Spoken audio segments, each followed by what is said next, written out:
Iowans, fighting back against China and supporting our farmers, unleashing an economy where people were working, wages were rising, leading with common sense. In short, he fought for Iowans. Now, once again, the eyes of the country are on Iowa. And Iowa Republicans, many of you in this room, we get to kick off the 2024 presidential cycle. Now, it's going to,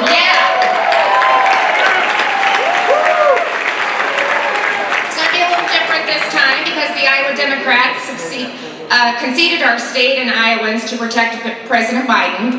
And this is a president who only 37% of the Democrats think that he should run for re-election. And that number drops to 23 for those that are 45 and under. Once again, turning his back on the Midwest. Did President Trump turn his back on the Midwest? No. But now, Republicans, we're going to prove once again why we're first, that the process works because Iowans do it right. And we have a great story to tell. In Iowa, I am proud to say that we bucked the national trend and we had a great big old red wave. We beat two 40-year entrenched liberals, and we got freedom-loving patriots and Brenna Bird and Robbie Smith across the finish line. For the first time in 50 years, our entire federal delegation is led by Republicans, and we have historic majorities in the legislature. And guess what? We're getting things done. The boldest school choice plan in the country passed. Kicking off a school choice revolution across this nation, ensuring that education freedom doesn't just belong to those who can afford it. We're making sure that Iowans have access to health care with common sense med-mal tort reform. We're fighting back to make government smaller and more efficient, shrinking the executive branch agencies from 37 to 16, saving Iowa taxpayers $214 million over 4 years. We are delivering on the promises we made. Our national profile is rising, and I can tell you, with this legislature, we are just getting started. So aren't you glad that you live in the freedom-loving state of Iowa?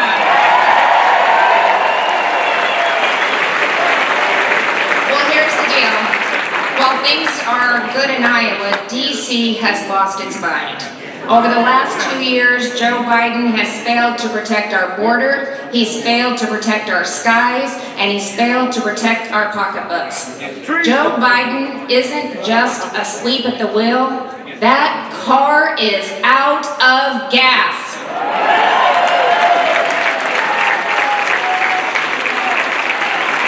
It is such a contrast to the Trump administration, where Iowa families, farmers, and small businesses won.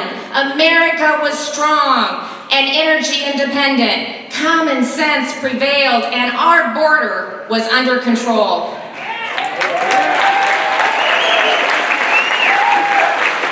What's happening at the southern border is unconscionable. Iowans and Americans are dying from fentanyl that's streaming across our border. And it wasn't like this 4 years ago under President Trump's watch.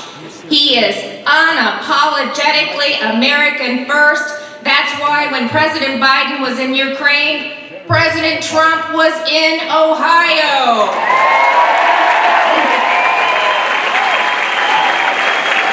He loves this country, and I can tell you without hesitation, he loves Iowa. Please help give him a warm welcome to President Donald J. Trump.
you have to see outside. There's so many people want to get in. You're so lucky. You're so lucky. We're going to have a good time together. It's great to be in Davenport. I come back to Davenport all the time. It's been really good to us. We won we won this wonderful state. This is the greatest. We won Iowa twice.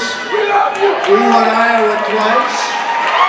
And unfortunately, we're going to have to do it a third time because something happened the second time. And nobody knows what that is. But we're going to do it a third time. But I just want to thank all of the great people of Iowa. I'm proud to be the home of the first in the nation caucuses. And we kept it that way. We kept it that way. As president, I fought hard and won to protect Iowa's first in the nation status in the Republican Party. A lot of people called me about it, including your governor, and I said, we're doing it. That's where it's going to be. It's where it's going to be for a long time. As long as I'm around, I'm telling you it's going to be. The Democrats did it a little bit differently, didn't they? They chose a different order. I want to thank Kevin Reynolds also, because he's been a friend of my son's and a friend of mine. They like hunting, and they're the only two. You know, a long while ago, we had a situation where Kevin and my son Don went out hunting with a certain gentleman who we love, a certain governor, previous governor, and they had a very cold weather. The only two that didn't show up for 3 days back, everyone came back in about 15 minutes. It was too cold. Were Don and Kevin. You remember that, Kevin? They said, what happened to those two? Those two could take the weather. There was no problem. They came back. They said, what's the problem? But I just want to thank you very much, Kevin. Great job. Great job you've done. Don says so well. I also want to congratulate and thank Lieutenant Governor Adam Gregg. Adam, thank you very much. Former Acting Attorney General Matt Whitaker, friend of ours.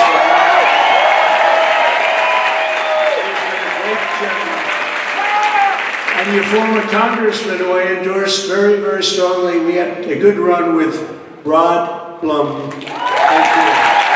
Thank you, Rod. Good job. State Representative Brooke Bowden.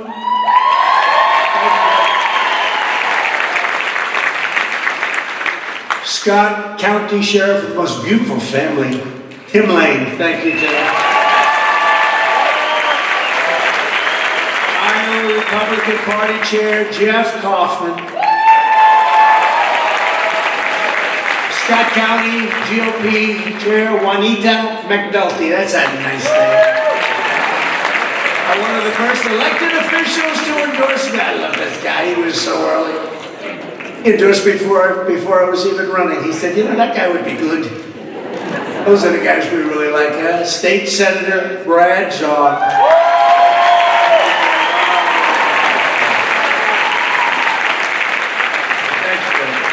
I also want to thank my Iowa senior advisor, Representative Bobby Kaufman, and many of his colleagues. Bobby's so good. And such a good job. We're looking at those poll numbers are looking very good. I want to tell you, you can tell by the crowds. You can tell by the crowds, but his colleagues in the Iowa House and Senate who are here, and they've all endorsed me, and I really appreciate that, including state senators Jeff Reichman, Charlie McClintock, State Representatives Greg Johnson, Ann Osmundson, and I love that name, Mark Cisneros, Steve Bradley, Derek Wolf, Heather Horn, Brad Sherman, Cindy Golden. By the way, you know what we're going to do a little bit later, if we have a little time left, which I think we will. We'll take a few questions. Does anybody want to answer? You can ask me anything you want. Unlike Biden, you can ask me whatever the heck you want.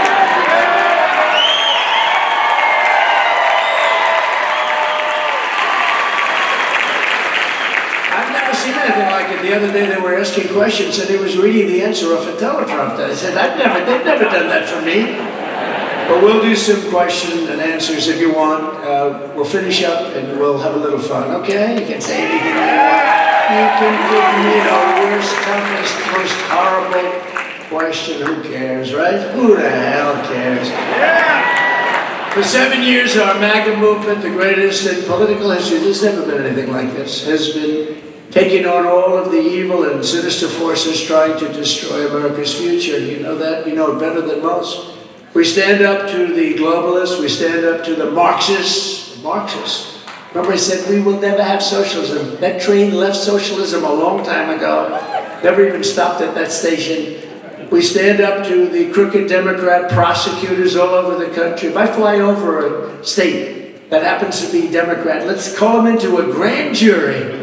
They have never, nobody's ever weaponized like this group of people. They're maniacs. We stand up to the rhinos, communists, and the anti-energy extremists. We stand up to the open borders fanatics and the pro-China special interests and the fake news media.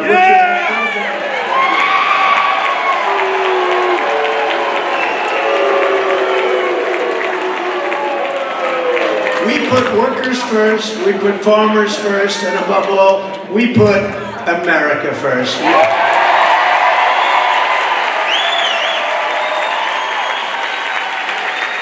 In our 4 incredible years, and they were incredible years, we achieved more for Iowa than any president in American history. Not even a contest. And in particular, the farmers, they know better than anybody, working hand in hand with Iowa's leaders. I was the most pro-farmer president that has ever been in the White House by far. I was rated that by everybody. Because I appreciate the farmers. I know how smart they are, how good they are, and how hard they work. Nobody in history did more for farmers of our country, the great farmers, than I did. To protect family farms, I virtually eliminated the unfair estate tax or death tax. And you know, remember I used to say, look, I'm trying to get this passed, I don't know if I can get it. But if I do, if you love your children, you can leave your farm to your kids. Yeah. If you don't love it, you don't have to worry about tax. No tax! They call it a death tax. That's not a nice word, but you know, very appropriate. If you don't like your kids that much, or if you don't like them at all, which happens on occasion, don't leave them a thing. The tax won't help you. Don't worry about it. Does anybody in here not like their children? Oh, be careful. Oh. We gotta be careful with that. The problem is the fake news media is gonna report that as fact, you know that. We're gonna have a lot of explaining to do. He loves his boy, he loves his family. We also gave a giant tax cut to family farms that operate as pass-through entities, a big thing for you farmers, which constitute more than 90% of all agricultural production in the United States. So we got the pass-through done. Nobody thought it could be done. I repealed Barack Hussein Obama's ridiculous Waters of the United States. So you know what that is? It sounds so nice, Kim, it sounds so nice. Waters of the United States. I said, I'm going to get killed when I repeal this one, because the only thing good about it was the title, Waters of the United States. And I repealed it, a federal power grab over every ditch and every puddle on private land that make it sound like it was a lake. You couldn't use your property. They really were taking your property away. I'll never forget when I did it. I had a group of farmers and builders, home builders, standing behind me, about 50 of them. And when I did it, half of them, these are men, and in some cases, about 5 women, they never cried in their life before, maybe when they were a baby, in their mother's arms, but they're not criers. Half of the people were crying. I gave them back their rights. I gave them back their property. And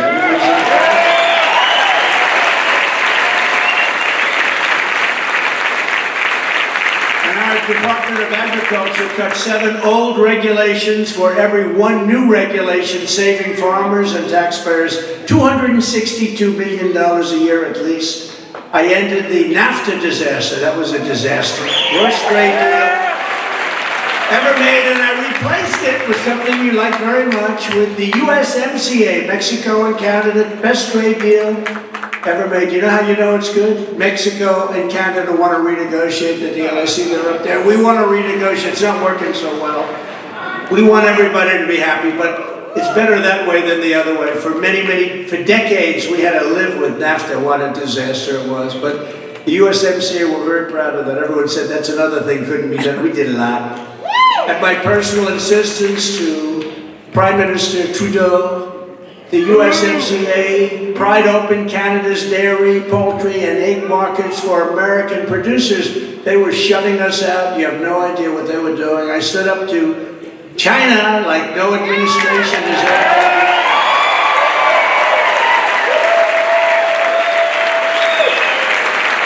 And I brought in hundreds of billions of dollars of tax and tariffs and all sorts of revenue pouring into our treasury from China when no other president had ever gotten literally 10 cents, nothing.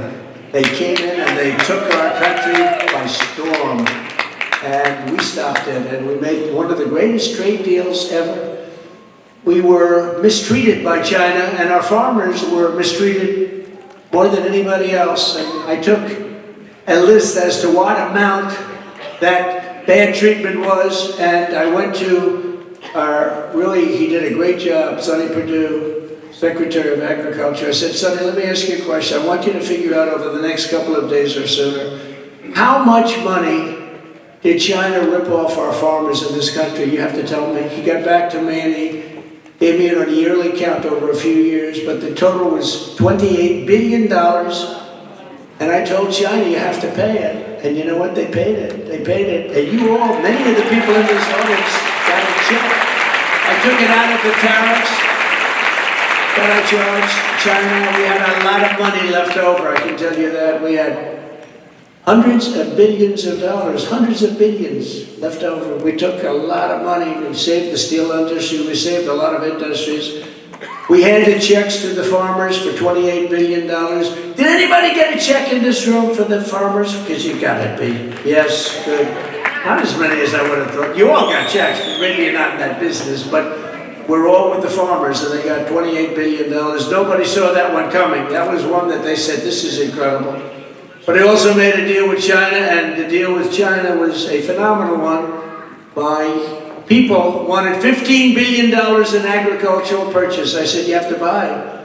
And otherwise, we're not going to do business with you and other things other than the farms. And I said, what's the number, 15 billion? I said, did I hear you correctly?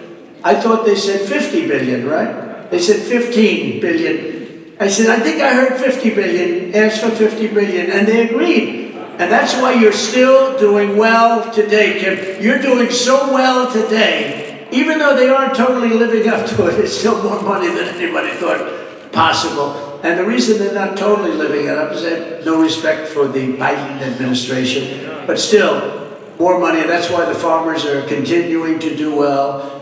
But China and the USMCA were just the beginning of our fight for the American farmer. I also got Japan to slash or eliminate tariffs on over 90% of U.S. food and agricultural exports. People knew that. What a difference it made. I dealt with the great Prime Minister Abe. He was my friend of Japan. And that one, who unfortunately, as you know, was assassinated by a madman. But what a great man he was, and his people loved him, but he was very fair to us, and we opened it up because we were being treated very unfairly by Japan, as we are by almost everybody, I have to tell you. I can't think of anybody that we made a better deal. It's hard to believe that we survived, but of course, we do have $34 trillion in debt. So I don't know if you call that survival. You know, eventually that comes back to haunt you, right? But we didn't make any good deals. We had no good deals, so we made a lot of them great, and some of them phenomenal. The European Union agreed to nearly triple its beef imports and opened the markets to American soybeans at a level that nobody thought was going to happen. I also won our farmers gigantic concessions from South Korea, Argentina, Brazil, Guatemala, Tunisia, Ecuador, Morocco, and many, many more. I was working very hard on Europe, and that was going to be a deal that was done because they don't treat us very well. Europe, believe it or not, you know, it sounds nice. A lot of us indirectly come from Europe. Sounds very nice, but they treat us very bad on trade, very badly on trade. And even if you look at the war, if you look at what's going on, we're at about 150 billion, and they're at about 25 billion. I would say that's not right. Somebody did tell them. All you have to do is say, listen, you're delinquent, you gotta up it. You gotta up it. It's not fair to our country. But we had an election that was not a good situation, not good at all. You've seen a lot of the reasons for it's a disgrace. We got more votes than any sitting president in history by a lot. By millions. Yeah. We got 75 million. That's what they report. They say the other guy got 80. I don't think so. I don't think so. He did one hell of a job from his basement. But that's what it is. It's a very sad situation. In total, I successfully negotiated and renegotiated more than 50 agreements to boost farm exports by more than $60 billion, supporting millions and millions of American jobs, and right here in this room and right here in Iowa.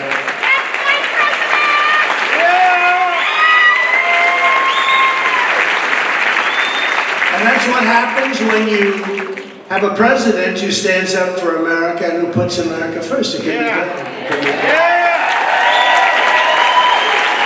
I remember France, who I like a lot, but France, they were going to put a tax on a lot of our business, almost all businesses dealing in France. And I said, that's okay if they do that. And my people came back to me, smart people. Sir, they're going to put a tax on and they won't negotiate. Just go back and tell them they have to. It's not fair. And you know what I'm talking about. And he's a good man. He's a friend, Macron. And I said, listen, here's what we have to do. If you want to do this, because my people came back after like 2 weeks, they couldn't get anything. They got nothing, Kim. You have people that are better than that, I'll bet. But they couldn't get anything. And they were hard working. They worked so hard. So I called up top people. I said, listen, here's the story. We're going to put a 100% tax on your wines and your champagnes that come into the United States because you're putting a tax on. No, you can't do that. I said, no, we're going to do that. It's already done. The papers are going to be signed tomorrow morning. We're putting a 100% tariff or tax. Close enough. We're putting a 100% tariff or tax on every wine, all of your champagne. Oh, we're going to miss it. We're going to miss it. Because at 100%, you're not going to be sending so much to us like you do now. And we'd like to think about this. They called up within an hour. And the whole tax thing was gone. We had no problems.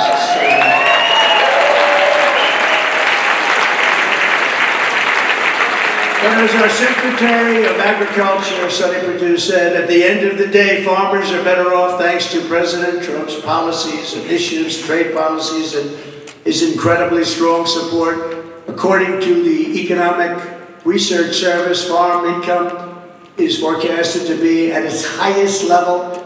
And this didn't just happen by accident, end of quote. He said, this didn't happen by accident. He was a real pro, really understood the farming business. He could never believe what we were able to do in just a short period of time. And you're still getting the benefits, but it's slowly drifting away. It's just slowly drifting away. Under Joe Biden, it has been a nonstop war on American agriculture. You know that Biden reimposed the Waters of the United States rule. He reimposed it. One of the first days in office, he's trying to raise taxes on farms. He wants to reinstate the death tax, and fertilizer prices are now up by more than 300% for fertilizer. Net farm income is projected to fall by 16% this year alone. And on top of it all, and if we didn't do what we did, 16% would be 75%. But with the insane Green New Deal, Joe Biden is trying to totally kill Iowa ethanol. By contrast, I fought for Iowa ethanol like no president in history. We've had great support. We've had really incredible support in that from your state, but not everybody supports it outside. Not the easiest sell outside of Iowa, but we won't talk about that. I issued a rule declaring the E15 would be made available all year round, right? All year round. Nobody said that was going to happen.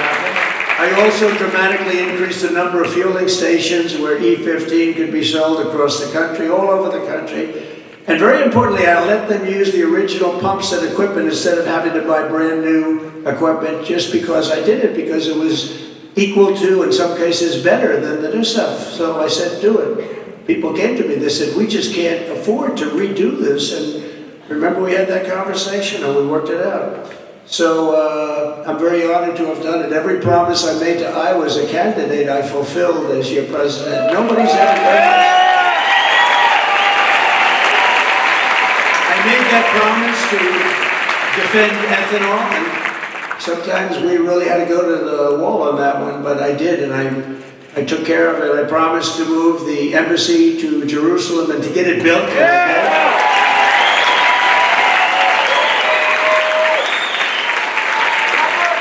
I got it built for a fraction of the cost and a fraction of the time. You know, when they came to me, "Sir, would you please sign this, sir?" I said, "What's that for?" "That's for the American embassy in Jerusalem." After I announced that we're going to move it. So moving it was one thing, but it would have never gotten built. It would have been, 20, 25 years. I said, "How much is this?" $2 billion, sir. I said, "Wait a minute. We're going to build an embassy." It's like a one-story building, two-story building. How do you don't build them for $2 billion in Iowa, I don't think, Jeff, do you? So I said, "Why so much?" They said, "Well, sir, by the time we do this and buy the land," "Why do you have to buy land? Don't we have land?" "And well, we do, sir, but nobody's really looked at that. We'll take a look." So I called up some people and we looked at it very closely, and we happen to have the best piece of land in Jerusalem because we sort of were there early. We're in a lot of places early as a country. We've been there a long time. I said, "Could we use it?" It had a building on it. "Could we use it? We'll build the embassy there." We just saved $300 million on land. They were trying to rip us on a piece of land that was not even a good location. I know a lot about location because I'm in the real estate business. Location's very important.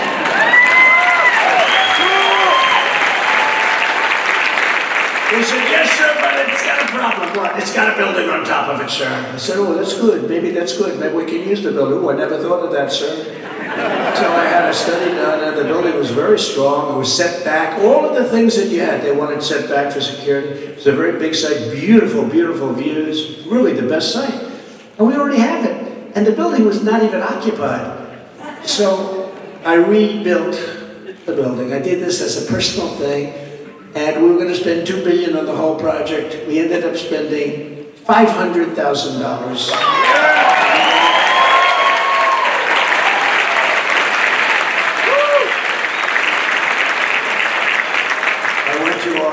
Really, he was a great ambassador. And David, I said, "David, let's see what we can do before he calls me back." "Sure, we can do it." This is the first time I ever did this. "We can do it, sir, for $297,000. I've never said this before. I said, "David, that sounds too cheap." Usually I said, "Let's see if you can cut it in half. Cut the price in half." But I'm going off a $2 billion number. So I said, a friend of mine, very big hedge fund guy, rich guy. Every time I walk into his office, he shows me about Jerusalem stone. "Oh, this is Jerusalem, opposite the elevator bank, big building." And he goes, "Look, this is Jerusalem stone." I said, "If you tell me that again." I said, "What's the big deal?" "Oh, this is the finest stone, the greatest stone. It comes from Israel and everything else." So when I heard that, I said, 2 years later, I said to my guys, "Can we build this building in Jerusalem stone?" "Yes, sir. It's the cheapest stone we can buy. It's right here." So the whole building is Jerusalem stone. Nobody can believe it, and it's gorgeous. So we opened it up on time, under budget, actually under budget, and it's the embassy. And someday maybe they'll take it down and build some stupid building that costs $2 billion and is unnecessary, which they've done in many other locations, I can tell you. But it was a great thing. So we not only got it in terms of declaring Jerusalem the capital of Israel, which is a big deal for a lot of people.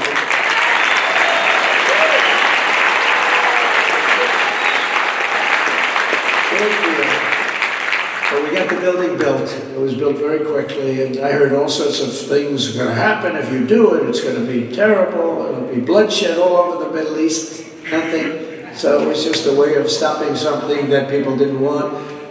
But when you look at the job we did there, and we got rid of the Iran nuclear deal, now what's happened with when you look at what is taking place right now, it's so sad what's going on right now. They were ready to make a deal. We would have made the greatest deal ever. They would have never had a nuclear weapon. They would have been actually happy about it.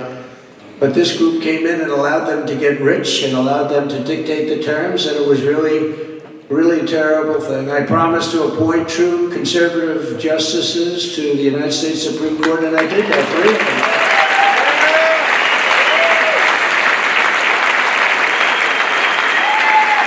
Over 300 federal judges. The whole court system is different. Of course, I never seem to get one of them, so it's whatever. I get killed in these courts. If I get one, you know what they do? We'd like to recuse ourselves. Oh, great, that's wonderful. I promised that I would impose a travel ban to keep radical Islamic terrorists the hell out of our country. I said I would get reparations from China, and I did that. We talked about that one. That was a big one, the $28 billion for the farmers, but much more than that for our country. Hundreds of billions of dollars I took in and kept our businesses alive because they were dumping, as an example, billions and billions of dollars worth of steel. And I was able to keep the steel businesses alive. So many people in the steel business, they come to me, they hug me, they cry, they hug me. You saved our business. And I saved many businesses by targeting even like things like the washing machine business, the dryer business, the air conditioning business. They dump all this stuff in our country, and our companies were all closing up, and I saved those businesses with taxes, tariffs. We made it fair. And how could a farmer vote against me? After doing all this for the farmers, if somebody called me up, and I was sort of like in a wise guy mood, he said, how do you think you'll do in Iowa? I said, listen, I got the farmers $28 billion. I did things that nobody thought was possible. Even Kim said it's going to be tough. But we did things that nobody thought was possible. And we made the farming business great. Made it great again, if you think about it. Now it's slipping away a little bit, but we'll get that back real fast. But, so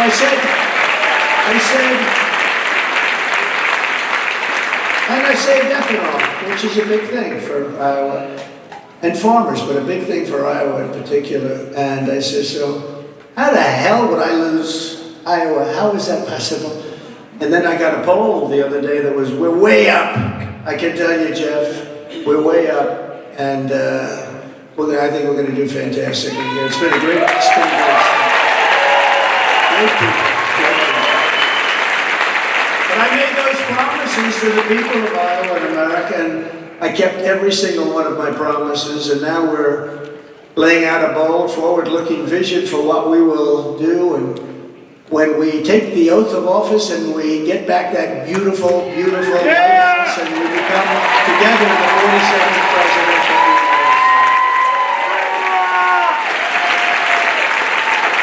Within hours of my inauguration, I will cancel every Biden policy that's been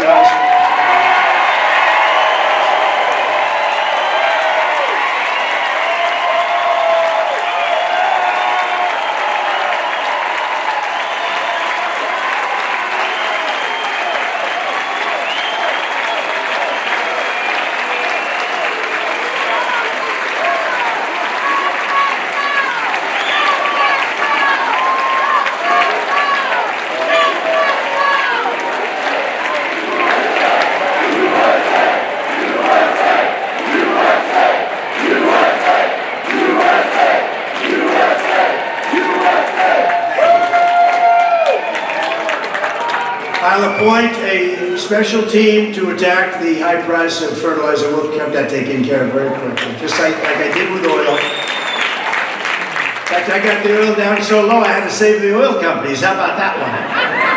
Remember that little period when you were getting almost free gasoline? We had to save them. We had to call OPEC, and we had to call Russia, frankly, and Saudi Arabia. We said we had to get the price up. But we saved all those companies. We got the price down to tremendously low numbers, and this country was right. We've never had an economy like we had. Yeah.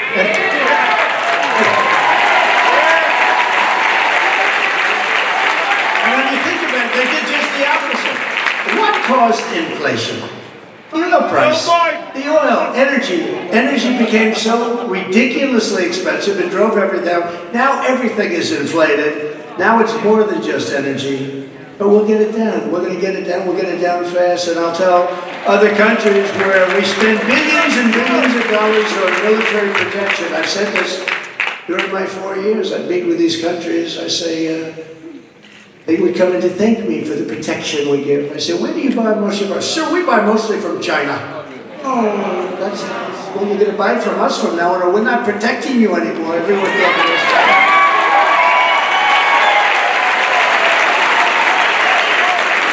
And if they don't give preferential treatment to our farmers, just like I did for 4 years, that's why you had all that business. The troops are packing up and they're going to be coming home. And I tell them that, and you know, there's nothing. Some people say, that's very tough, sir. I had one gentleman, a prime minister from a certain country. I said, where do you buy your military equipment? Sir, we buy it from China. I said, so we're protecting you and you're buying it. In other words, in Russia, we buy a lot from Russia. How much you buy from us? Very little, sir. Sir, we need more protection on our east front. I said, we're not giving you anything. We're not giving, I mean, how stupid are we? I got through these conversations for 4 years, the dumbest conversations I've ever had. But they all came alive and they all came back and they started buying it. I'll also rapidly restore American energy independence and even energy dominance with Iowa ethanol playing a part. You know that. We won't just increase ethanol production in our country, but we'll export ethanol. We're going to export it all over the world. And just as I did for 4 straight years, I will protect the ethanol and I will go after anyone who wishes to destroy it. And let me tell you, we had a lot of people that fought me on that one. It's also, by the way, it happens to be a national security priority as far as I'm concerned. Now, I may or not, you know, it was so nice because when Kim, she was so energetic and nice and so incredible for the place and such steep spirits. I said, you know, maybe I shouldn't mention this part, but we have to. Should I mention it? Yeah. More excited. Okay, so remember this. Ron DeSantis, did anyone ever hear of DeSantis? The sanctimonious DeSantis. Now, Ron DeSantis strongly opposed ethanol. Do you know that? And we don't even know if he's running, but I might as well tell you. If he's not running, I'll say, he was fine on ethanol, don't worry. He strongly opposed ethanol and fought against it at every turn, and he's going to do that again, because people that come out early for something, that's where they go. That's what it is. So, you know, he may do something politically, but he was very, very bad on ethanol, and he fought it all the way, and he also fought against Social Security. He wanted to decimate it and voted against it 3 times. Voted against Social Security, that's a bad word. A lot of people don't know that, but I think they've been finding out over the last 4 weeks. One of the reasons that we're zooming in the polls, perhaps. Maybe that's one, maybe it's other things too. It's really based on what we've done, I think. And on Social Security, while we're at it, he wanted the minimum retirement age to be lifted to people that are 70 years old, a substantial increase over what it is right now. That's a big increase. And he also voted to severely cut Medicare. I will not be cutting Medicare, and I will not be cutting Social Security. But you have to remember, Ron was a disciple of Paul Ryan, who is a rhino loser who currently is destroying Fox and would constantly vote against entitlements. He would just vote against, remember that, the wheelchair over the cliffs, the Democrats used it. The wheelchair over the cliffs commercial, very effective. That was about him. But Ryan, Paul Ryan's a big reason that Mitt Romney, I'm not a big fan of Mitt Romney, lost his election. And to be honest with you, Ron reminds me a lot of Mitt Romney. So I don't think you're going to be doing so well here, but we're going to find out. But those are the facts. But I'm proud to say the final numbers just came out. And the primary elections, 98.6% of the people that I endorsed in the elections, in the primaries, won. Think of it, 98, like your temperature. See those 2 young guys? They have a 98.6 temperature.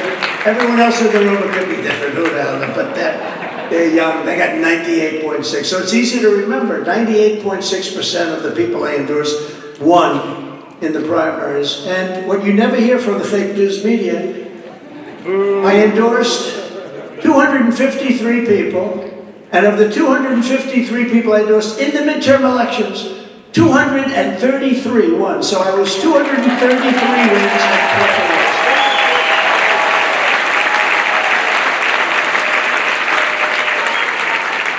They'll bring up 1 or 2 names. They'll bring up Herschel, who's a wonderful guy, but he didn't quite make it. They'll bring Herschel Walker up. They'll bring another one up, another one. I get a couple of names. But think of that. and 33 wins and 20 losses, if you want to call them losses. And Kim, I'll bet you didn't even know that. And then you hear the fake news saying, oh, he didn't do so well in the midterms. I did well. The party didn't do that well because we have people like Mitch McConnell and others that didn't allow that. But nobody wants to mention it, so you know what I say? If nobody's going to mention it yourself, these kids. Because if nobody else is going to toot your horn, toot your own horn, just let it out there. But that's pretty good, right? 233 out of 233. As the publication, Town Hall publication, good publication, said, every single time that Donald Trump has been on the ballot, Republicans either held the majority, like in 2016, or gained seats, like in 2020. The same individuals who want to blame him for losing the Senate in 2020 was not my fault. I had a lot of good people got in because of me, like North Carolina, Ted Budd, like so many others. We had a lot of them, including some sitting senators that were in big trouble. But they want to blame him for losing the Senate in 2022. By the way, J.D. Vance did great. J.D. Vance was another one. And he's been fantastic after. But they have amnesia from 2018 when President Trump was in the White House and Senate Republicans gained a lot of seats that were unexpected in the midterm elections. They never mention that, the fake news, do they? But it's funny how that conveniently left out always in the discussion. They never like doing it. So on top of this, the publication said Trump still has really high approval ratings with the Republican voter base, is defeating Ron DeSantis in poll after poll by a lot, and I'm beating Joe Biden by a lot.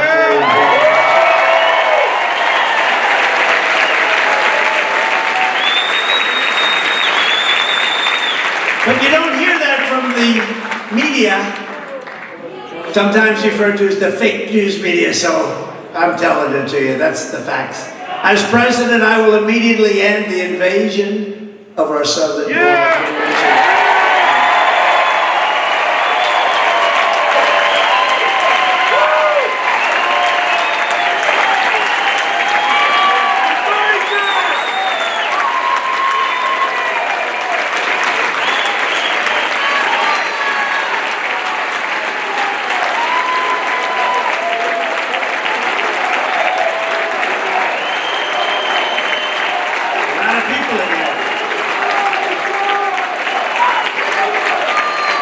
There's a lot of people in here.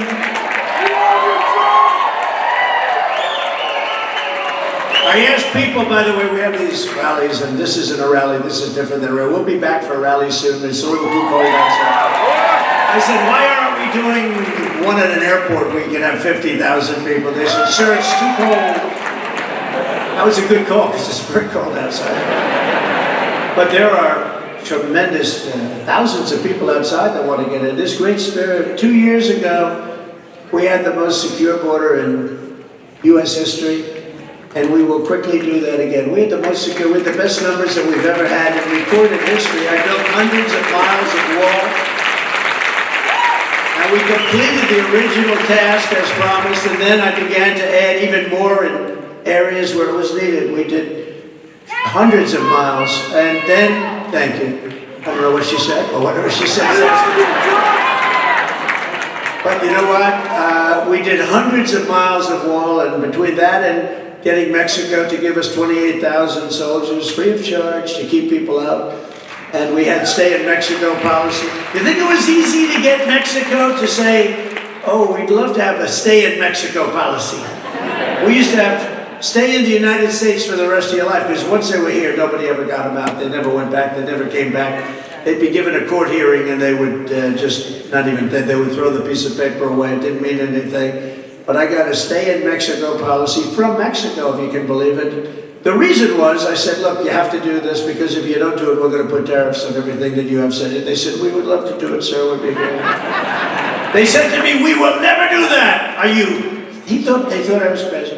I said, listen, I need about 28,000 soldiers, of your soldiers, to keep people from coming into the United States. The guy looked at me like, you got kidding. It's the dumbest request I've ever had. I said, oh no, you'll do it. Don't worry about it. No, we will not. We will not do it. We had a woman in the State Department. She said, "Sir, you'll never get these things." 10 different things I asked for, including the medical, which, as you know, is now expiring, which they shouldn't let that happen. But she said, "You'll never get it, sir." But I had the second highest ranking person in Mexico. And I said, no, you'll do it. No, we will not do it. Why would you say that we would do that? 28,000 soldiers, that's a lot of soldiers. I said, no, you're going to do it. You're going to keep people out of the United States. And we're going to have what's called stay in Mexico policy. No, sir, we're not going to do it. I said, well, listen, here's the story. If it's not done immediately on Monday morning, this was a Thursday, on Monday morning, we're going to sign. I've already got it made. Here's the papers right here. We're going to put taxes and tariffs on every automobile and everything that you make coming into the United States. And that amounts to tens of billions of dollars. So I really think you're going to do it. Sure, we'd be happy to do it. Sure. We'd be happy. He's going like this. Wait till I explain that to my party.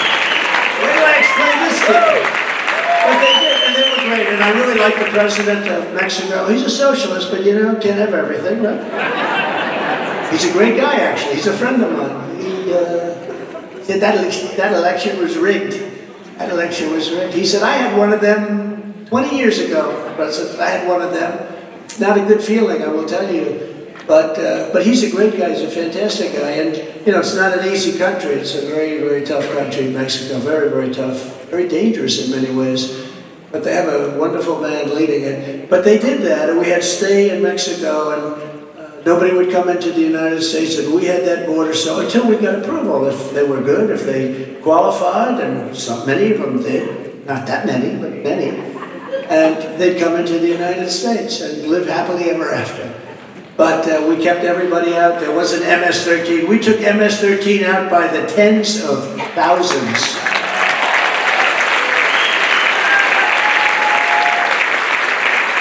We brought them back. We had 3 countries in particular, and we brought them back, and we, when I first came in, I said, why aren't we bringing them back, sir? Under the Obama administration, they wouldn't accept them back, sir. I said, what do you mean they wouldn't accept them back? Guatemala, Honduras, El Salvador, a couple of others, but those 3 in particular, they wouldn't accept them back. And I said, well, how much money do we pay them? Sir, we pay them $750 million a year.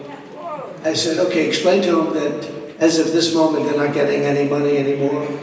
Because they literally would, when we had a plane flying in with these horrible people, MS-13 and others that are just horrible killers, rapists, drug dealers, they'd be flying, and they'd put planes on the runway so our planes couldn't land. They wouldn't let our buses in. They wouldn't let anything, and they didn't want them back. They were gone. They were the ones that got them out. They put them in the caravans. I came up with that day, but it was a caravan. They put them in the caravans, oftentimes in the middle of the caravan, and you'd have this big caravan coming up to the country. It's just terrible. So what I said, we ended all of that stuff. You didn't see that until this administration. Now it blows everything away. Nobody's ever seen what's happened. Nobody's ever seen it. But I said to him, what happens? He said, they won't take them back. So I said, okay, just explain that they're not getting any money from the United States. The following morning, I got like 3 calls almost at the same time. 3 leaders of the 3 countries that I mentioned. Sir, there must be a misunderstanding. What's the misunderstanding? We would be glad to have MS-13 come back. We love them very much. And we got them out by the tens of thousands.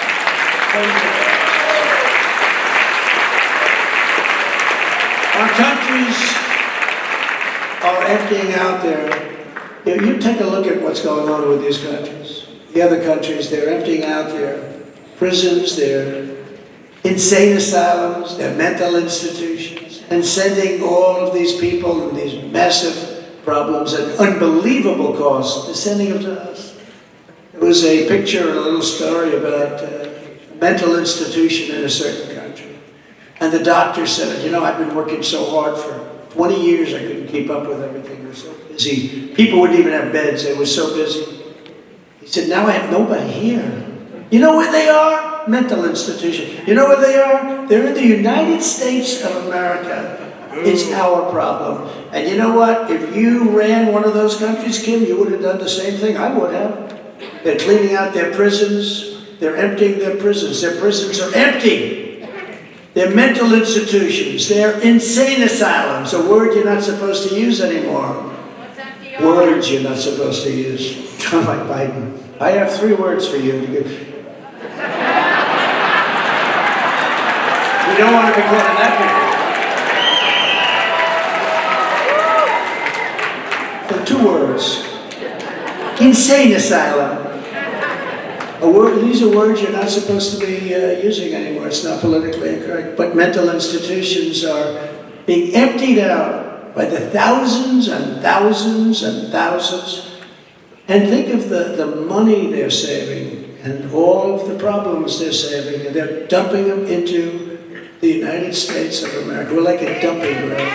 And we end that stuff, it'll end so fast your head will spin. It's horrible what's happening.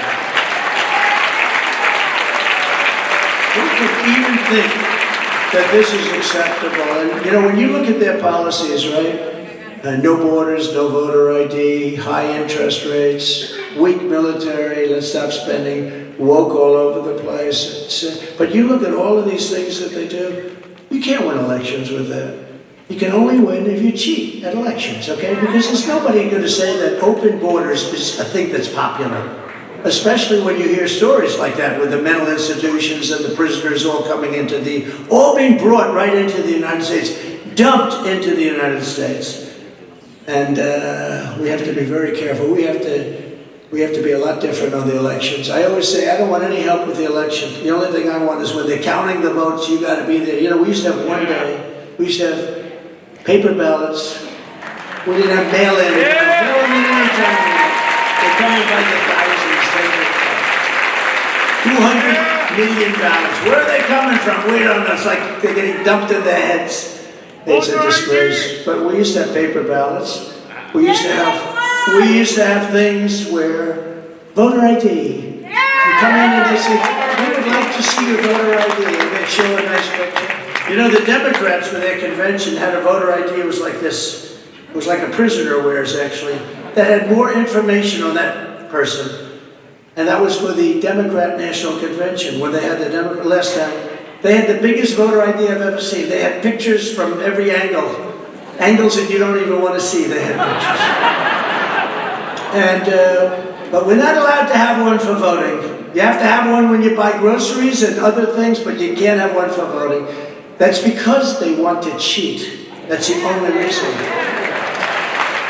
Even 88% of the Democrats 88% of the Democrats want that. And one of the things I'm asking Republican governors to do, Republican governor, but I'm asking that what they should do, well, they have this power, and go paper ballots, go one-day voting, one day. You know, some of these states, they're out there for 62 days. Think of it. It never ends. In fact, on election night, they say, we can't call the election because they have another 2 days, or they have another 2 weeks in some cases to vote. No, it's horrible.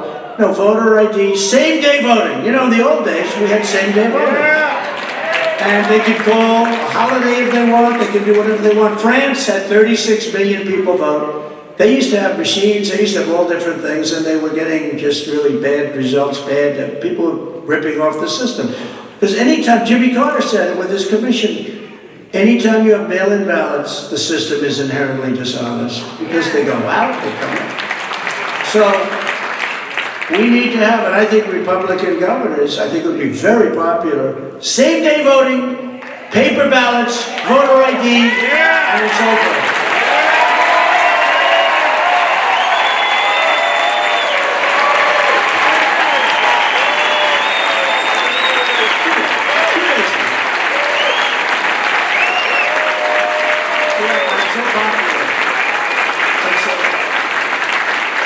France had 36 million people vote. At 10 o'clock in the evening, all the votes were cast. You had a winner, you had a loser. The loser went home, the winner went on to govern.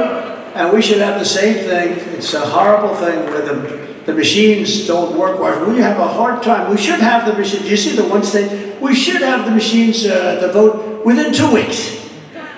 You know? And what they do to those machines, what they're doing is just, our country is it's really being hurt very badly by it. But everybody likes it. I've never seen an audience that doesn't go crazy about it. And I hope Republican governors that have that can start the process, because that's what we should all have. As president, I will sign a massive increase in Border Patrol and a colossal increase in the number of ICE deportation officers. Just so you know, these are incredible patriots. You know, I know some of the people sitting up here, and they're tough guys, but they don't want this job. They will walk into a gang from Mexico or from El Salvador, and they'll run in and they'll start throwing and fists and fighting. And I said, do you really like doing that? This guy right over here, my friend, he doesn't want to do it. He thinks he's a tough guy. He's not tough. These guys are incredible patriots, and they would grab them and they would take them out. You know, the MS-13 guys, they would, not so long ago, they killed 2 young 16-year-old girls walking to school, and they didn't do it with guns because that's too quick. They used knives and they cut them up, sliced them up, and they did it that way because it was more painful and it was slower. And these are the people we have living here. And the ICE people, they go in and they take them out, and they either throw them in jail or they bring them back to the country, depending on the severity. And they are great, and they're great patriots, and they get scorned. They're scorned by the radical left. They're actually scorned. The job they do is incredible. I'll ask every state and federal agency to identify every known or suspected gang member in America, and every one of them that is here illegally, and everybody knows it because your local sheriffs know who they are. The sheriff knows every bad person in your area.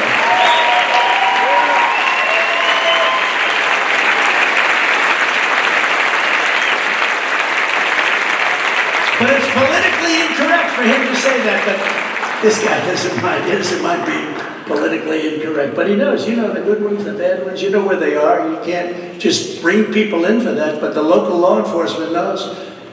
But we'll pack them up and immediately take them out of a country, and we will deliver them to the country of origin, the country from where they came. Before I arrive at the Oval Office, shortly after I win the presidency, I will have the disastrous war between Russia and Ukraine settled. It will take 24 hours.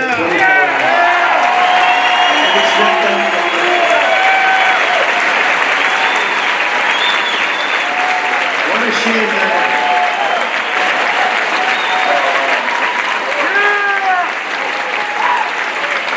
What a shame, what a shame, what a shame. And the numbers, the deaths, and the people that are being so horribly injured is far greater than what they're reporting. They blow down the city, buildings all over. The building, it looks like a demolition site, and which is exactly what it is, and so many people are being killed, and then they'll say, 2 people were injured. No, many people are killed. The numbers are far worse than is being reported. It's a horrible thing taking place. I could get that thing settled. It would have never happened if I were president. 0 chance. And even the Democrats have been that. Even the Democrats say, no, if Trump were president. And President Putin knows. We used to talk about it. They can't do it. You're not going to do that. And he was never going to do that until I left. And then he said, well, and you know what happened? He watched what happened in Afghanistan. When he saw that horror show in Afghanistan, the way we took our soldiers out first. You don't bring the soldiers out first. You bring the soldiers out last. First you get your people out, then you get your equipment out. They kept $85 billion worth of equipment. And now Afghanistan is the 2nd largest seller of arms in the world. They got 700,000 rifles, machine guns, and guns. 70,000 vehicles, many of them armor-plated. You know how expensive that is? There's no car lot in the world, but in this country that has more than a few hundred cars. 70,000 of the most sophisticated vehicles in the world. We handed it to them. We handed it to them. Night goggles. They have better night goggles than us. Brand new, never taken out of the box. You know, they're good fighters, but they never fight at night because you couldn't see at night. Now they can see. And I dealt with Abdul. He was the leader. I said, Abdul, I was very proud of this. I said, and the press hit me hard. You know, the press was saying, why are you calling the terrorists? I said, because, you know, Jesse James, the bank robber, they said, why do you always rob banks? He said, because that's where the money is, right? Why do I speak to Abdul? That's where the problem is. Abdul is the leader of the Taliban. And I said, Abdul, nice to talk to you. I said, but listen, if you kill any more of our people, because they were going to town, the snipers, they were going to town on our people during the Obama administration in particular. They were knocking them out one after another. And I see the end result. I'd go to Walter Reed, which is so incredible, the doctors and the job they did, but I'd see what was left, what these people, what the parents went through with their beautiful son, sometimes daughter, just decimated. And the parents are they don't even believe it when they're standing by the bedside crying. They don't even believe what happened to their child. I said, Abdul, if you kill any soldier, we are going to hit you harder than any country has ever been hit in the history of America. We're going to hit you hard.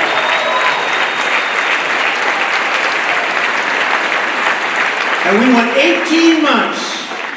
18 months without one soldier killed in Afghanistan.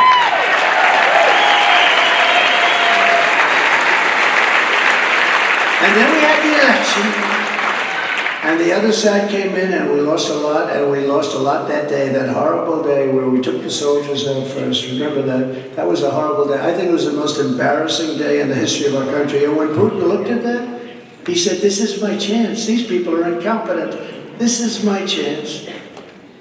It's just incredible. But I was very proud of that. Think of that, 18 months without one soldier being... Biden actually put it in his speech, and they were screaming at him, don't say that. That's good news to Trump. But we did a good job with this administration.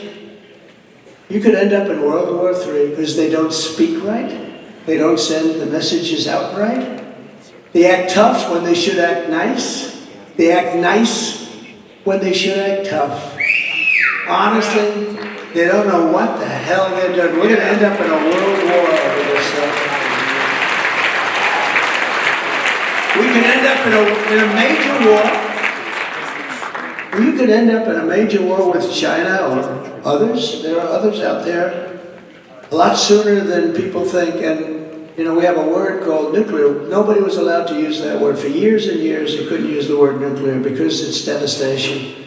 And now they're talking about it all the time. It will be a nuclear war, it'll be a nuclear war. You're not even allowed to say it. I had people come down from MIT and tell me about nuclear. The power is so enormous. So this is not like the Second World War where we have army tanks and rifles and we go after each other. This is a level that will possibly end the world. And we have people that don't know what they're doing. We have people that truly have no clue what they're doing. And you see it just like I do. You see the same language. They say the wrong thing. Sometimes they're much too tough, but always on the wrong subject. And sometimes they're weak as hell. Like when Biden said initially on Afghanistan, well, he could go in and maybe take over some of the country. That was not a good signal. That was not a good signal. People said, did he really say that? But we have inflation. These are all self-inflicted wounds, much worse than wounds. We have inflation that's rampant. If you look at what inflation over 200 years, what it's done to countries that had to suffer through it, destroys the countries. It's like cancer, destroys the countries. We have now banks that are closing. Two big banks yesterday closed. That's a bad sign. That could be the beginning. We have an economy that's in shambles. You know, last year, you don't realize this, last year we had the worst stock market since 1929. Did you know that? We had the worst stock market. You know, you don't think of it because you continue to do, it's tighter, it's tougher, you have inflation, your gasoline costs you 4 or 5 times as much in some cases. But we had the worst stock market since 1929. It actually goes back longer than that. It goes back to, I think, 1887. But I said, let's use 1929, because people understand that was called the Great Depression. But we had the worst stock market. People have their 401ks. Does anybody have a 401k? Not anymore. Raise your hand if you're happy with it, because not too many people. Anybody happy with the results? No. Because I'll tell you what, they were happy when I was running this country. They were making a fortune with the poll.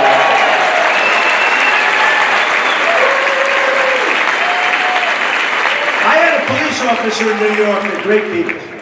He came up to me and said, "Sir, I want to thank you. My wife always said I'm an incompetent, horrible investor. We have a 401k. And all my life I was suffering with her, sir. You don't know what you're doing. You did. Sir, she gave me the biggest kiss last night. I was up 59% last year. This is a few years ago. And my wife loves me so much. She thinks I'm the greatest investor ever now, sir. And I just want to thank this big, handsome cop from New York. And I sort of just remembered it. But many people said that. They were up 50, 60, 70, 80%.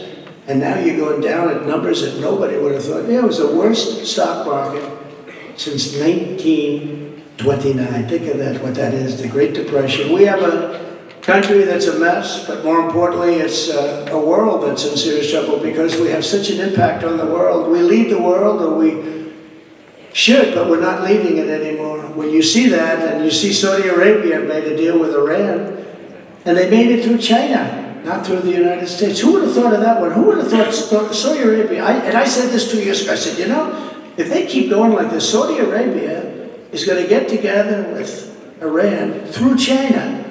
And China's going to control that whole situation. It should have been done through us. We could have had that done so easily. These things are unprecedented. Things are happening that are unprecedented. The Biden administration has driven Russia right into the arms of China, something that is unacceptable.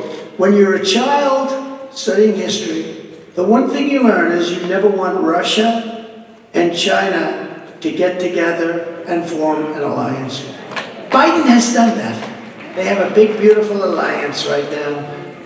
And they've driven Russia right into the arms of China. Like taking candy from a baby it was for China. It was very easy. We also have the Iran problem, and I would have had that done very quickly because they were in bad shape financially. Now they're rich again. I told China, if you want to buy oil from them, that's fine, but you're not going to do any more business with the United States. And they said, we will not buy oil from them. They didn't. And we were in a position where we could have made a great deal, and made a deal for them too. Made a deal for everybody to keep the world safe. But when I left, all of a sudden, China went back and started paying a fortune for the oil, and they're rich now. Iran is very rich now, and it's a much different situation than it was. Iran was ready. They were totally ready to make a deal.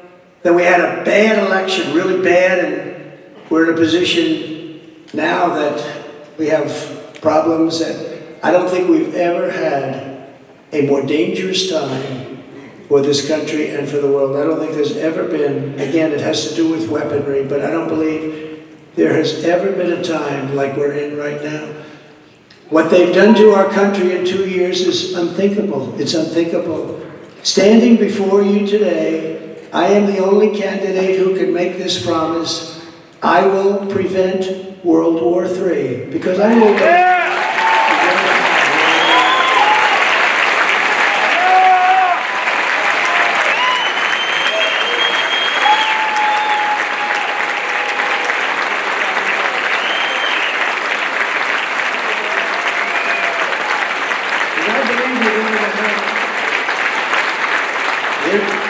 Thank you.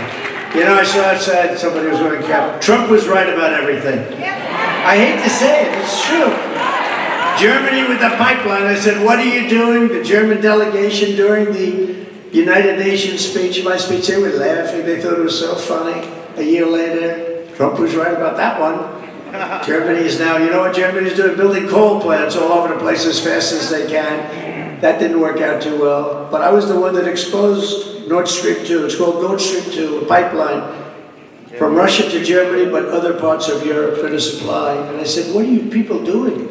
And remember, I gave the white flag of surrender. I sent it over to Angela Merkel. She said, but why do you send this to me? I said, because you will be surrendering in a certain period of time. Nobody knew it was going to be in 2 years. But you've had many wars with Russia. They've been big wars. You cannot get 85% of your energy from Russia. You got to find other sources. But they thought it was so funny. Now they say Trump was right about that one too. But every step of the way we will be opposed by the corrupt warmongers and neocons and globalists and communists and all of the other menacing forces that have been trying to take us down with hoaxes and witch hunts, and they've been trying to do anything they can to stop us. Yes, they It's are. called Make America Great Again. You know, MAGA, they say MAGA, MAGA, MAGA. They hate to use what it means. The term is simple. It's Make America Great Again.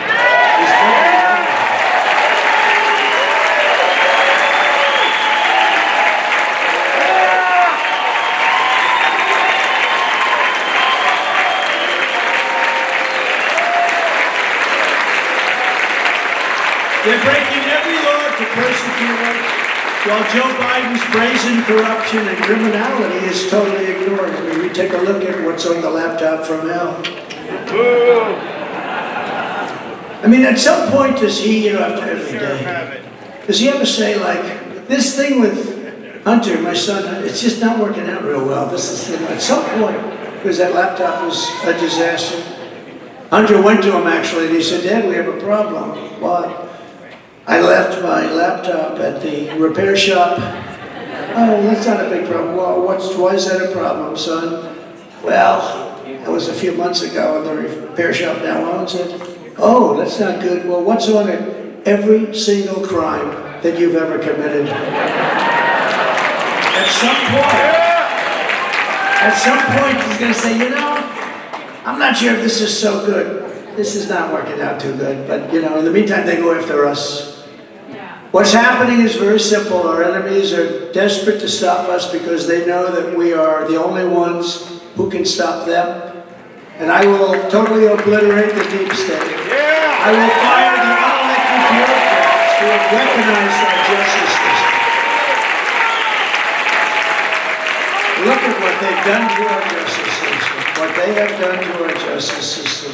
I will direct the Department of Justice to go after Marxist prosecutors' offices to make them pay for their race-based enforcement of the law. Many racists are there. I will revoke China's most favored nation's trade status. China says they're a growing country. We need help. They don't need help. They're doing just fine. But can you believe that they have a most favored nation? I will implement a 4-year plan to phase out all Chinese imports of essential goods and gain total independence from China.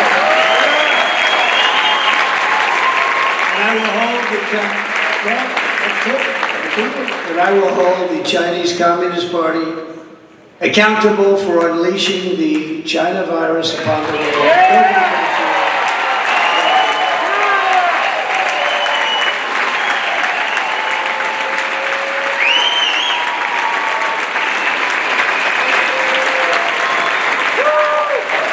I told you before that I was very proud of the trade deal that I made with China and the farmers.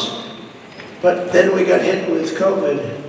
And I don't even talk about that deal anymore because COVID was so horrible and devastating. I talk about the USMCA, Mexico, Canada, but I made a deal that is so big. We talked about it. But I don't talk about it. This is one of the few times I mention it because it happens to be Iowa. And it's important for Iowa. But I hardly talk about that deal anymore because all of the goodwill and the good feeling and everything that was good about it got wiped out with this horrible China virus that came in. COVID, they call COVID-19. What's COVID? What is COVID? It's the China virus. It is the China virus. And it came in and it wiped out all of the goodwill. It was I would go around for a few months before this happened, and I'd say, we just made the greatest deal with China. It's good for China, good for us. We're supplying them with food. They're paying us a fortune. Remember I said, all the farmers, I just made a deal, because the farmers were with me. China was really hitting us hard. They wouldn't do any business. And the farmers stuck with me during this negotiation. It was tough. It took 2 years, and they stuck tight. They were unbelievable. They didn't want anything. And they'd interview people, and they'd say, the president's doing the right thing. I don't care. I'm losing my shirt, but the president's doing the right thing. and they stuck with me. I'll never forget that, how great the farmers were. You know, everyone always wants something in Washington. I had 39 farmers come into a meeting in the Oval Office, a beautiful, beautiful conference room. I said, I'm going to get you so much. They said, we don't want anything, sir. We just want a level playing field. I'll never forget that. Nobody else said that to me. Everyone else, they want subsidies, they want everything. The windmills, how about the windmill stuff? The windmill stuff, they get a lot of subsidy. But you know what? They want something. The farmers wanted nothing. They just wanted, I never forgot it. I tell that story 100 times. They're unbelievable people. They just wanted, they said it, a level gratitude. And I will end Joe Biden's inflation nightmare and quickly rebuild the greatest economy in American history. We had the greatest economy in world history. China was supposed to take us over in 2018, was supposed for years. 2018 was the big year. I said, oh, this is a terrible thing. It's not a good, I don't want that. And we built this country so strong. We had an economy that was, we were leapfrogging them. They would have never caught us. And then the virus came in, and they didn't catch us anyway. But we did it twice. We built the economy twice, and we're really proud of it. I will protect Social Security and Medicare, defending our seniors from both the radical left and the Paul Ryan Republican establishment, because that's what it is. The rhinos. The rhinos are worse than the Democrats in many ways, because you don't know where they're coming from, right? You don't know where the rhinos are coming. At least you know where the Democrats are coming from, and it's not a good place. But the rhinos, sometimes you don't know. As I announced earlier this month, I will pursue a quantum leap in the American standard of living. We will hold a competition to build new freedom cities on the frontier. We have this magnificent, we own most of the country. We have the most beautiful lands in the country to give countless Americans a new shot at home ownership and the American dream. We'll build cities, and we will support baby bonuses for a new baby boom. We want a baby boom. We want people like babies, like we used to have. Other countries have that problem too. I will immediately sign a new executive order to cut federal funding for any school that's pushing critical race theory, transgender.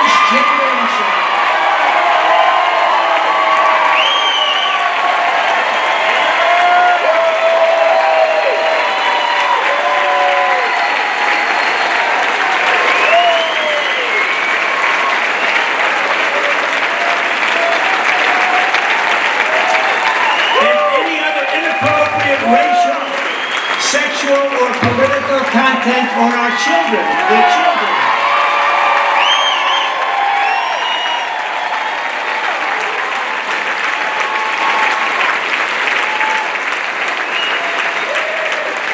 You know the amazing thing about that? Look at the hand you get for that, bigger than we're going to be energy independent. The amazing thing is 10 years, if somebody said that, you wouldn't even know what they're talking about. That they can mutilate our children is without your permission. Parental rights. I said the other day, I will bring back parental rights into our school system. And the place went crazy.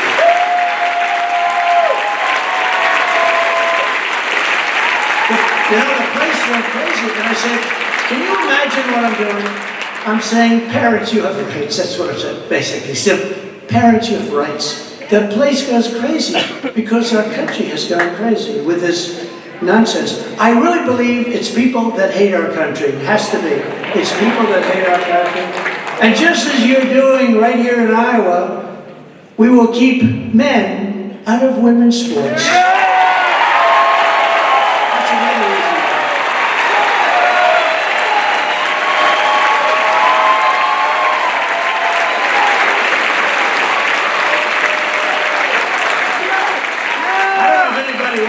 You see some of the records that are being broken? That's a little, the weightlifting record, guy comes in one hand, being just broken. Have you lifted before? No, not really. Well, it's so ridiculous. The swimmer, you know, I told you about the swimmer. He got very badly injured from windburn as the guy went by her. Guy's going so fast in the swimming pool that she got windburn, you know, so she was badly injured. The whole thing is crazy, and it really hurts women. It's the opposite of dignity. It's horrible. And you did it here, and that's great. There are some states that I just didn't see a certain state went the opposite way. Can you believe it? Anyway, I know one thing. If I was a basketball coach, I'd be the greatest coach in history. I'd have a women's team. I'd have all men. I'm not a fan of LeBron James. I don't like LeBron. But I'd say, hey, LeBron, you ever think of becoming a woman? Because you're going to be on my team. We're going to go undefeated for the next 5 years. I'm not a fan, but I would ask him that question. And I will not give 1 penny to any school that has a vaccine mandate or a mask mandate.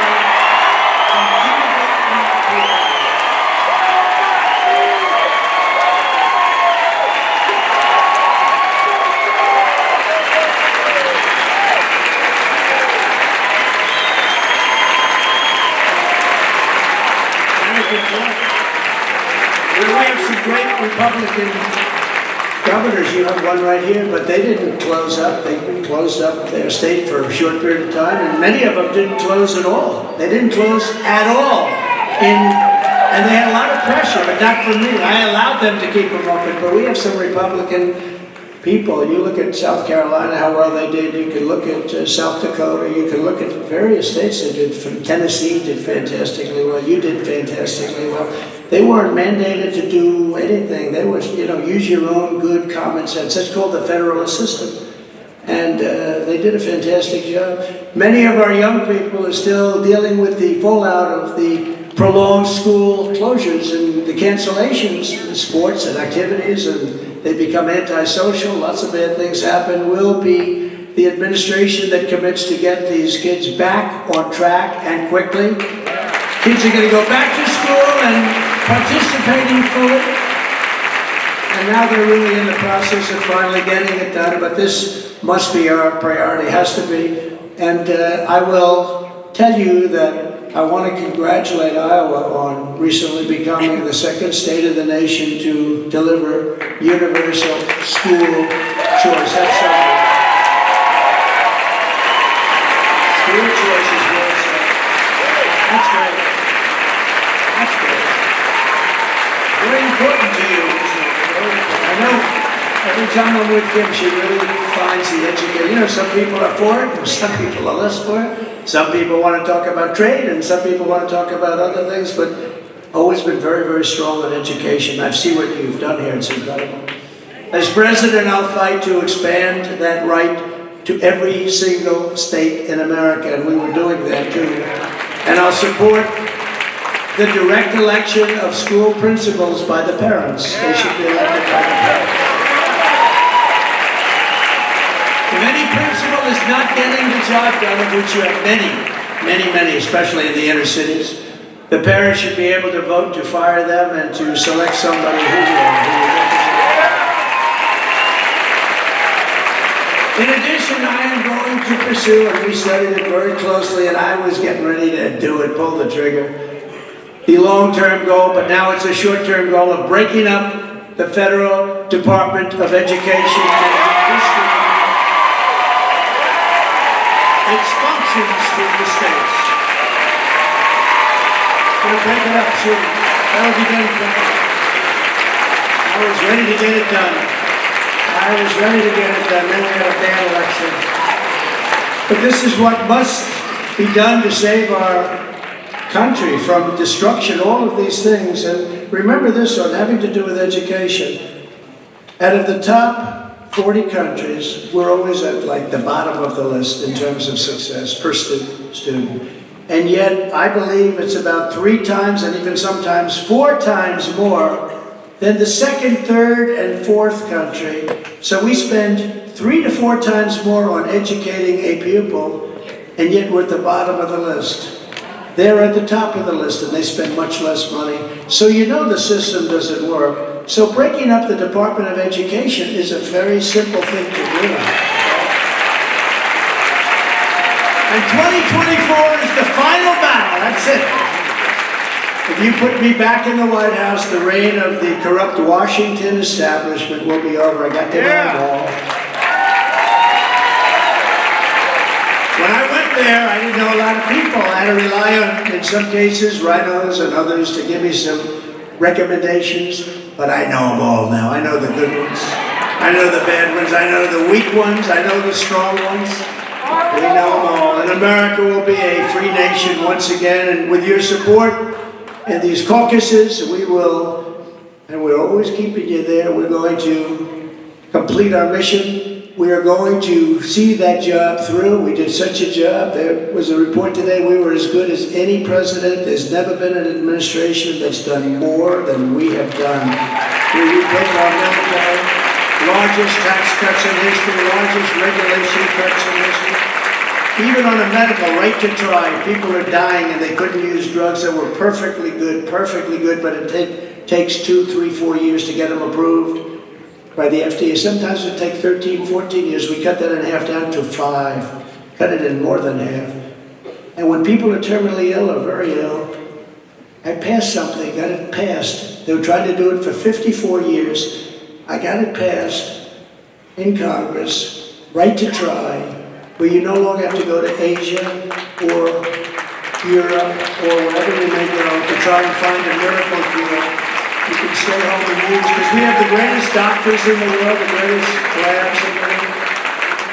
And if you're critically ill, if you're terminally ill, or even a little bit less than that, you don't have to do this. Many people were going to faraway lands, and they would die, but they'd go to faraway lands. Many people would go home if they didn't have money. They couldn't go to faraway lands. They'd go home and they'd die. They'd sit in their room and they'd die. Now you sign a paper, and you have right to try, and you can use things that work, but they're not approved yet because you have to go through a process. And people said, sir, you can't do that because you'll maybe make the person very sick. I said, the person is terminally ill. The person has 2 weeks to live. And we've saved thousands and thousands of lives. That was another thing. Nobody ever thought we could get that approved. We saved thousands of lives. People that are living right now with drugs that are advanced, with all of the things they can do now, that things you wouldn't even imagine possible.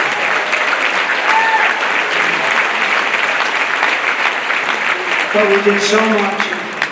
We rebuilt our military. Think of that. We had planes, we had fighter jets that the grandfather flew, and then the father, and then the son is flying it or was flying it. We have all new beautiful stuff. The $85 billion that we gave away is too bad, but that's actually small compared to what we did. We rebuilt our entire military, and it's been amazing.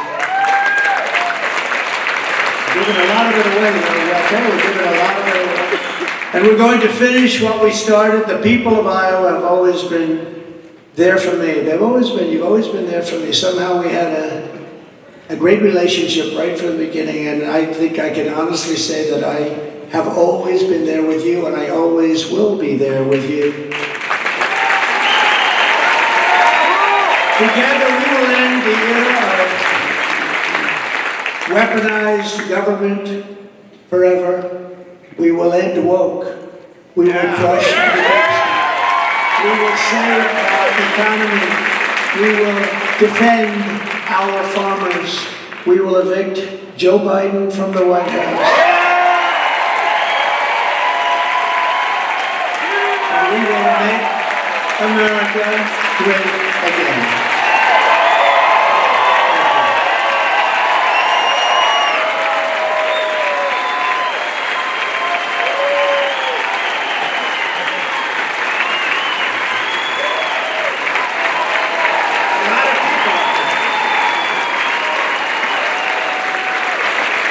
So Elton John once told me, you know, when I did my last song and we knock it down, the place is going crazy, and then they start screaming, encore, encore, come back. And he'll come back, he'll do another good one and drive him. Then he comes back and he hits a little bit of a dud. The people leave unhappy. It's very stupid to do a couple of questions, but let's give it a shot. Should we do that? Should we or not? Yeah? Okay. Do we have a mic someplace? We'll take a few questions, ask whatever you want. But you know, it's, you know the story, right? Encores are always dangerous. Especially for singers, you want to know the truth. Go ahead, who's got the mic? Uncle Sam, you do. Good, let's go. What do you have, Uncle Sam? I like that man. I like the way he's dressed. He's a good-looking Uncle Sam. Go ahead. Go ahead. Do you have a mic? Yeah, go ahead. You could give it to anybody that has a question. Anybody has a question, go ahead. Ma'am, please. Go ahead. As a member of Moms for Liberty, Yes. Parental rights and education are top priorities. Yes. Seems like schools have become indoctrination camps where they're focused on sexualizing our children, and it's just not right. How do we get back to the basics in the classroom, teaching, reading, writing, And arithmetic. history, right, That's right. and civics? Thank Well, you, Mr. President. Everything I said tonight, they could say he's conservative, he's got a wonderful conservative voice. Actually, it's a voice of common sense. And with education, almost, in many ways, easier than other things, we have to get back to common sense. And that is reading, writing, arithmetic. What they're teaching in schools today is insane. And most people understand it. Even the people that want it, they understand it. So we're going to do something. And a lot has to do with your governors and your people that are leading your states. And, they're going to be given free rein to do what they want to do. You happen to have a great governor that's very much into it. And she's taken the state so far. And we'll have other governors doing the same thing. And it's a really great question. Thank you very much. Thank you. Yes, please, go ahead.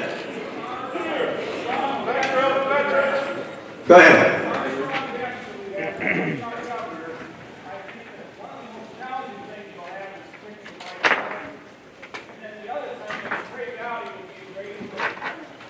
That's interesting. Yeah, Trey Gowdy's very good. I think he's very good. We're going to have a lot of great choices for vice president. We're going to pick a great one, but we're going to have a lot of great choices. This whole process is interesting. There are those that say they're all campaigning right now to be vice president. We've heard that a little bit, right? But I will tell you, we'll pick a great one. Thank you very much. Interesting. Okay, question over here. Go ahead, please. Yeah. Mr. President, our farmers are under attack from increased fuel and fertilizers prices. At the same time, we're demonized by Washington and climate leftists. How do we protect our farmers from the activist EPA and reduce the costs for our Iowa farmers? So you were totally protected 2.5 years ago. Hard to believe it's 2.5. We have a year and a half to go. It seems so short now when you had to think in terms of much longer, but you were totally protected like never before. I think you would say, like never before. We will bring that back so fast your head will spin. A big thing is to get the fuel price down. Once that fuel price comes down, a lot of other things are going to happen, including the fertilizer, which I hear is a disaster for farmers right now. So we're going to take care of all of it, and it'll happen very, very fast, very, very quickly. Okay? Thank you. Thank you. Okay. Mr. President? Go ahead, over here somewhere. Mr. President, Yes. I'm full of gratitude for everything you have done for us and are doing for us, for we the people. I'd just like to ask, thank you, sir. And what So far, I love this question. I'm getting ready for the kill. Go ahead. What can you do to bring back manufacturing jobs? Well, I was doing that, and one of the things we were doing is making it very difficult to have auto plants in Michigan and all leave our country. We had almost nobody leaving during my administration. And one of the things you do is you have to tax some of these products that come back into this country because you have to make it competitive. I saved the dishwashing industry, I saved the washer dryer, the many industries because they were dumping product. It wasn't as good, but it was pretty good. And they were dumping product into the United States. I saved so many different manufacturers. If you look at Whirlpool in Ohio, they had such a problem. South Korea was dumping, and China, thousands and thousands, millions of units in at a price that is just, they weren't going to work. And I ended that. I put a 50% tariff on, and I was with them. That part of Ohio is thriving today. It's thriving, and those companies are doing great. So we have to look at individuals, but we will be able to handle that situation very easy. Don't forget, we have a power called the economy. We have a very powerful engine, and the problem is we have people that really don't know how to use it. They don't know how to use it to our collective advantage, but I know how to use it. Thank you very much. Okay, question over here. Thank you, President Trump. Under Biden, the installed president, we are seeing mobs of illegals coming across our border. Just this last week, we saw a violent mob try to force their way across the border near El Paso. What can we do to finally secure our southern border and finish the wall? It'll be secured on day one, and then we have to make a decision. What do we do with the 15 million people that have invaded our country, okay? And we'll do the right thing, that I tell you. We will start by getting the bad ones out. And the sheriffs and law enforcement who we love, the sheriffs know every one of them that shouldn't be here. You know every one of them that shouldn't be here. And we'll take care of business. Go ahead. Mr. President, the mainstream media came after you and your family like crazy. But not one of them seems interested in investigating the Biden crime family or Hunter's laptop. They also censored anyone who asked questions in 2020. How do we get to the bottom of this? So the mainstream media had a very high approval rating when I announced I was running for president.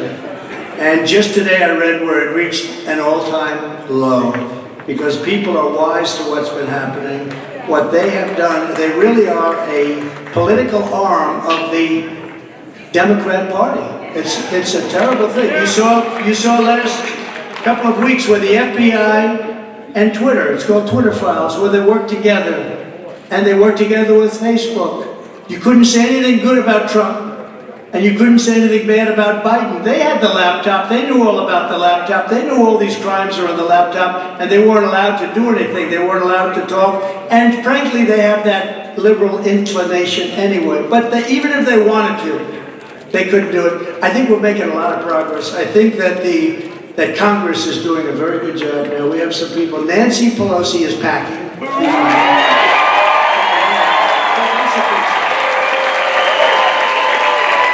And I think, Kevin, and all of the people in Congress, I tell you what, that whole, people thought it was a fiasco. I think it was a beautiful thing as it turned out. That 5 or 6 nights of voting and voting and voting and voting, I actually think that was like a cleansing action. It was a great thing that happened, and there's great unity in Congress. We do have to do something about Mitch McConnell. He's a disaster. He's a disaster. He gets his 10 guys and they give Biden whatever they want. There's something going on that doesn't make sense. They give him whatever they want. He gets his 10, 12 guys and they vote in order to give the passage, because you need the 60 votes usually, and they vote and they give him what he wants. I just cannot understand. Nobody can understand it. We got to get him the hell out. He's a problem, big problem. In the meantime, I hope he's feeling well, but he's a big problem. Okay, go ahead. We'll take 1 or 2 more. Go ahead. Hello, Mr. President. Got to be a good one. If it's a good one, I'm out of here, right? If it's a bad one, I've got to take a couple of more to get over the stench of the bad one. I just want to say it's an honor to hear you speak, first of all. But my question for you is, what can you do to combat transgender athletes taking over women's sports? Well, you've done it here, because your governor's passed legislation. You can't. No, it's crazy. It's like, how does people are seriously in favor of having it done, and I don't understand it. And I tell the story of that champion swimmer, and she's there and she's looking up and down the line. She sees friends that she's been swimming with. She's a champion, and then she sees this person next to her, and he's a monster. He looks like Wilt Chamberlain, but a little bit different. She sees the guy has a wingspan. She's like looking up and down, and she looks up, wow. And, he broke all these records, and it's just it doesn't make sense.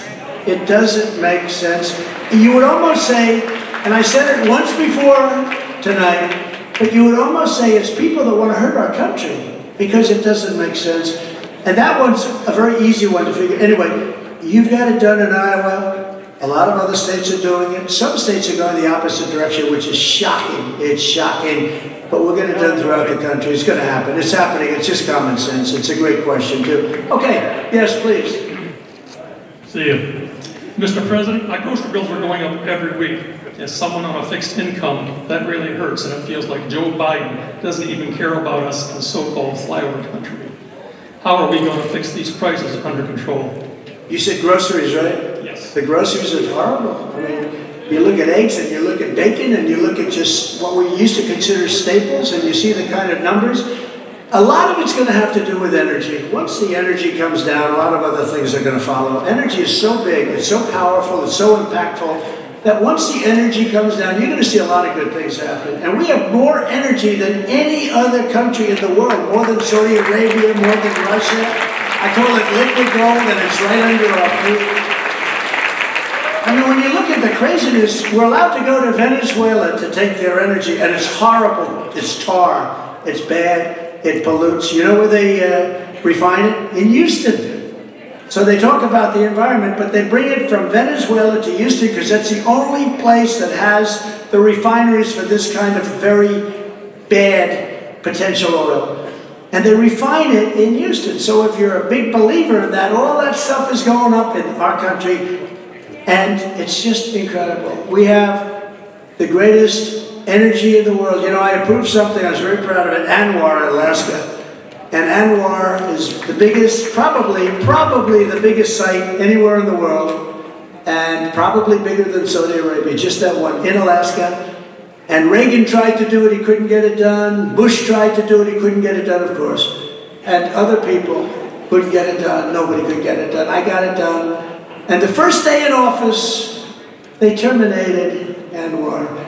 And this would have been incredible to have for our country. I mean, literally, we were going to become energy dominant. We would have made, because it's a big, big industry, we would have made so much money that we would have started paying off debt, lowering taxes still further. We would have done something that nobody's ever seen before because we have so much. You know, I filled up the Strategic National Reserves. I knew not much about it. I said, what are the reserves that we want to fill up and that's been taken for years and years down to a low level? And I made a great deal. I got very little credit for it. But when our oil price hit like these crazy low numbers, that's when I asked a question, because we had so much. I said, what about filling in the caverns? These are these massive, in Louisiana and various other salt, like the salt mines. They're big, massive salt mines. And I bought 75 million barrels for peanuts and filled it very close up to the top. We were going to be topping it out. And then Biden, just before the election, in order to keep prices a little low, he released all of that. And now we've set a record low. They've taken all of it and then some. And we have the lowest that they've ever seen it.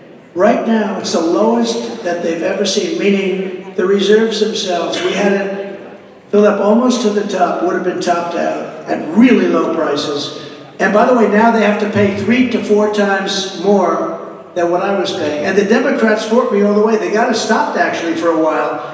They fought me all the way at a price that was 25% of what they have to pay right now. So it's a crazy thing. And a lot of times we'll say common sense, but the other side either doesn't have common sense or they really hate us. And let's take one more. I'm looking at that big, powerful guy there. I don't know who's a better looking guy. Let me see. I don't know. He looks good. They look good. You look fantastic, and we love you. Thank you very much. I appreciate it. Thank you. You're the greatest executive I've ever observed in my lifetime, and I think you've made it possible for governors, including Kim Reynolds, whom I love and respect for many years, to become the really high-level executives by your example. Now, you had passed legislation, or got legislation passed for like the wall. It got paid for, it was passed, you signed it, and then there was the XL Keystone Pipeline. All of these things had to do with interstate commerce. Right. There are Section 1, or Article 1, Section 8 in the Constitution. Biden had no authority in law to reverse those things. And what would you do to see to that never happens again under your watch through your actions and with the legislation? Well, the Keystone, great. I love your question. I like your statement even more than your question, to be honest with you. This could be the last question of the night because I love it. Appreciate it. Appreciate the job you do also. Do you know each other? Sheriff, do you know each other? Do you know who that is, that man? Huh? Yeah, I love this guy. I love them both. Ready? So I think what has to happen, And it's very simple. The Keystone Pipeline was a tragic mistake that they made. That was so much coming from other parts, and it was going right into the source. Everything would have been so great. And by the way, environmentally much safer. The wall, I built hundreds of miles of wall, but I ended up getting, I want to use a nice word because we have such young people here, but the word that would normally be used would be screwed. But I wouldn't use that word because I don't want to get in trouble with the parents of these two beautiful young boys. No, what they did is they took advantage of the American public, and we built hundreds of miles, but there was other areas that we could have built. I ended up having to take it out of the military because I considered it an invasion, and the Army Corps of Engineers did a fantastic job. We built hundreds of miles of it, but I didn't get it the old-fashioned way, like getting it approved, because the Democrats fought us every inch. We had 11 lawsuits. It took us 2.5 years. We won all of them, but we had 11 lawsuits to win. They tried to fight the wall. But the bottom line is, it sort of shows, that's a good example. If you want to get something done, if you love our country, and you really want it, if it's so important, you're going to get it done, you're going to find a way to get it done. This was sort of ingenious. We passed this big military budget, but we couldn't get a wall built for a tiny fraction of that. And I said, this is an invasion of our country. And it is, by the way. This is an invasion of our country, what's coming across our border. It's no different than soldiers. And they're bringing a lot of different problems than soldiers would bring. They're not bringing merely bullets, and they're bringing plenty of them. But they're causing tremendous problem for our country. And it's a problem that we may have a very, very long, unless we do something quickly, and we have to do it smart, and we have to work with law enforcement to do it properly.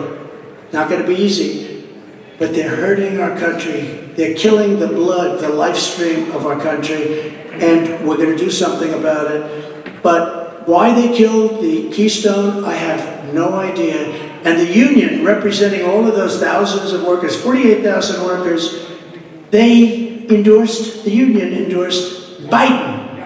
But all the workers are for Trump, okay? But the head guy endorsed Biden. And what did Biden do? Probably the second or third day in office, he terminated the Keystone Pipeline. So, so the people in that union are not too happy. They're not too happy. But look, bottom line is we have to use common sense, and we have to do a little bit like Kim, or a lot like Kim, and some other governors. Kim, you would be the first to admit we have some great governors, Republican governors, perhaps some Democrats too, but they don't seem to have our policies at all. You look at any Democrat-run state, and it's just not the same. It doesn't work. You look at these cities, our great cities New York City is a crime den. Chicago is a crime den. You look at these great cities, Los Angeles, San Francisco, you look at what's happening to our country. We cannot let it happen any longer. And one of the other things I'll do, because you're supposed to not be involved in that. You just have to be asked by the governor or the mayor to come in. The next time, I'm not waiting. One of the things I did was let them run it, and we're going to show how bad a job they do. Well, we did that. We don't have to wait any longer. We got to get crime out of our cities. Thank you very much for that question. Ladies and gentlemen, thank you very much. Kim, thank you very much. Appreciate it. Thank you, everybody.